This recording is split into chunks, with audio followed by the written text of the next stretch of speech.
प्रधानमंत्री जी के मार्गदर्शन में जब वंदे मातरम के 150 वर्ष समूचे राष्ट्र में कार्यक्रमों के माध्यम से मनाए जा रहे हैं, देश भर में एकता, राष्ट्रभक्ति और सांस्कृतिक गौरव का प्रसार हो रहा है।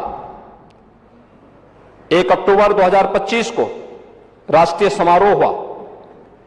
राज्यों में 7 नवंबर 2025 को विशेष कार्यक्रम आयोजित हुए। विद्यालयों में विशेष आयोजन हुए, युवाओं के लिए प्रतियोगिताएं हुई, विश्वविद्यालयों में सेमिनार हुए, सांस्कृतिक कार्यक्रम हुए और राष्ट्र स्मरण के समारोह भी कमोवेश पूरे देश के अंदर आयोजित हुए।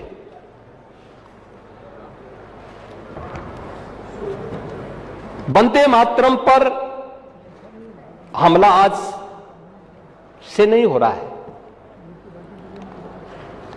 जैसे एक प्रवृत्ति चली आई है। स्वतंत्रता से पहले भी दुर्भाग्यपूर्ण था कि जब अंग्रेजों का विरोध करने वाली कांग्रेस भी उस दबाव में झुकती हुई दिखाई दी थी। भारत की आजादी के संघर्ष को दिशा देने वाले मंत्र वंदे मातरम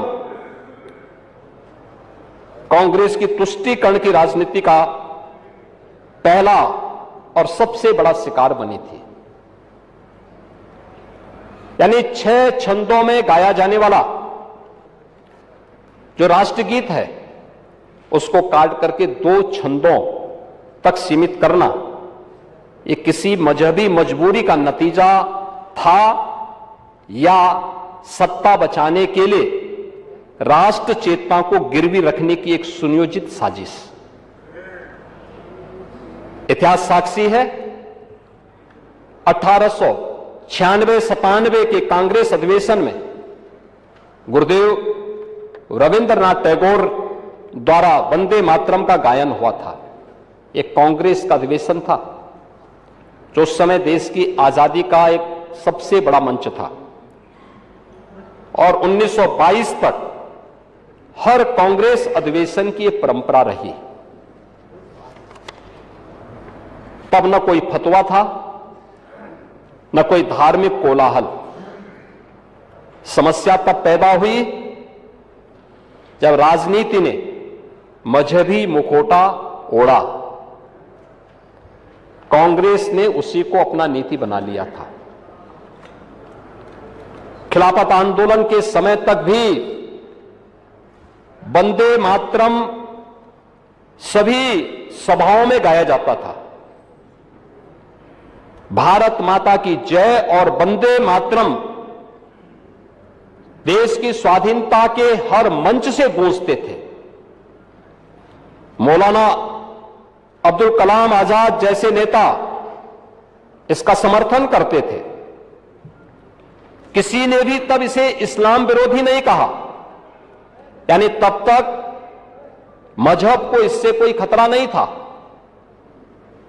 खतरा केवल कुछ चंद लोगों की राजनीति को था। बंगाल कांग्रेस के नेता ये रसूल ने स्पष्ट कहा कि वंदे मातरम को इस्लाम विरोधी बताने का कोई आधार नहीं है। उन्होंने इसे मातृभूमि सम्मान का गीत माना। 1923 में कांग्रेस अधिवेशन की अध्यक्षता कर रहे मोहम्मद अली जौहर ने वंदे मातरम गायन का सबसे पहले विरोध किया। यह विरोध किसी धर्म से नहीं बल्कि खिलाफत की राजनीति से निकला था। अधिवेशन में पंडित विष्णु दिगंबर पुलस्कर ने जब पूरा गीत गाया तो मोहम्मद अली जौहर मंच छोड़ करके चले गए। ये मंच छोड़ना उनका व्यक्तिगत निर्णय था, लेकिन झुकना कांग्रेस की नीति बन गई थी। जौहर की इस राजनीतिक आपत्ति के बाद कांग्रेस ने राष्ट्रगीत के पक्ष में खड़े होने की बजाय एक समिति बना दी और 1937 में फैसला हुआ कि केवल 2 पद गाए जाएं, वह भी अनिवार्य न हो। यह धार्मिक सहिष्णुता नहीं यह राष्ट्रीय आत्मसमर्पण था कांग्रेस का। कांग्रेस के भीतर रफी अहमद किदवई जैसे नेता थे जो मानते थे कि वंदे मातरम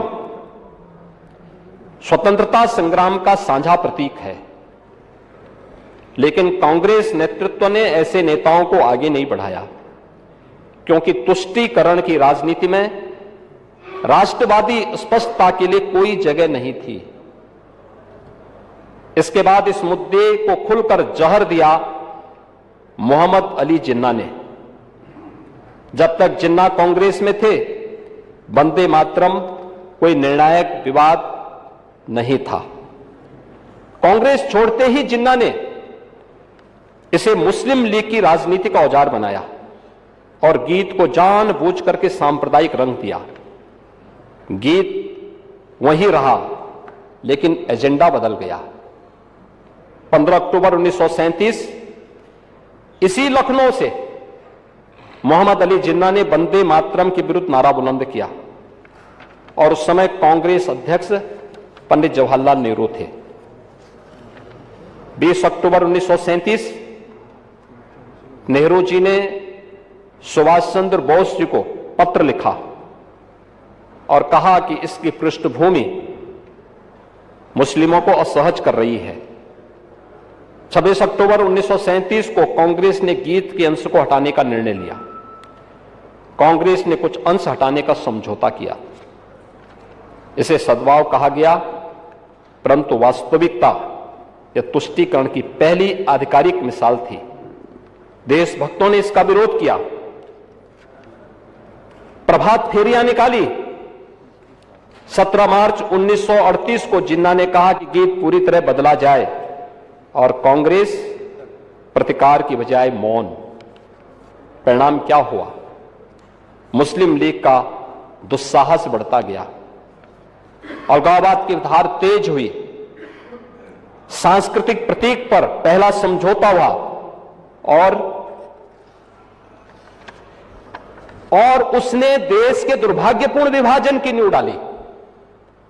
यानी भारत के विभाजन की दुर्भाग्यपूर्ण नींव वहां से, जब हमने तुष्टीकरण के सामने राष्ट्रभक्ति को पूरी तरह कैद करके रखने का दुस्साहस किया, उसकी कीमत किस रूप में चुकानी पड़ी थी हर भारतीय जानता है। वंदे मातरम उस राजनीति का माध्यम बना, कारण नहीं। कांग्रेस ने तब भी स्पष्ट रुख नहीं लिया, क्योंकि उसे राष्ट्र से ज्यादा सत्ता की चिंता सता रही थी। मान्यवर, यह सत्ता लोलुपता थी। यही तुष्टीकरण की नीति आज तक की राजनीति में दिखाई देती है। वंदे मातरम पर समझौता यह भारत विभाजन की एक मनोवैज्ञानिक भूमिका को बनाने की दिशा में एक षड्यंत्र था। 24 जनवरी 1950 को संविधान सभा द्वारा जिस खंडित वंदे मातरम को मान्यता दी गई, वह कांग्रेस की उसी तुष्टीकरण नीति का परिणाम था। राष्ट्र ने गीत को अपनाया, लेकिन कांग्रेस पहले ही उसे काट चुकी थी। उसी तुष्टीकरण ने अलगाववाद को ताकत दी और अंततः देश का दुर्भाग्यपूर्ण विभाजन भी हुआ था। वंदे मातरम धरती माता की वंदना है, भारतीय आत्मा की पुकार है। इसके साथ किया गया समझौता एक गीत का अपमान नहीं, यह भारत के राष्ट्रबोध का अपमान था।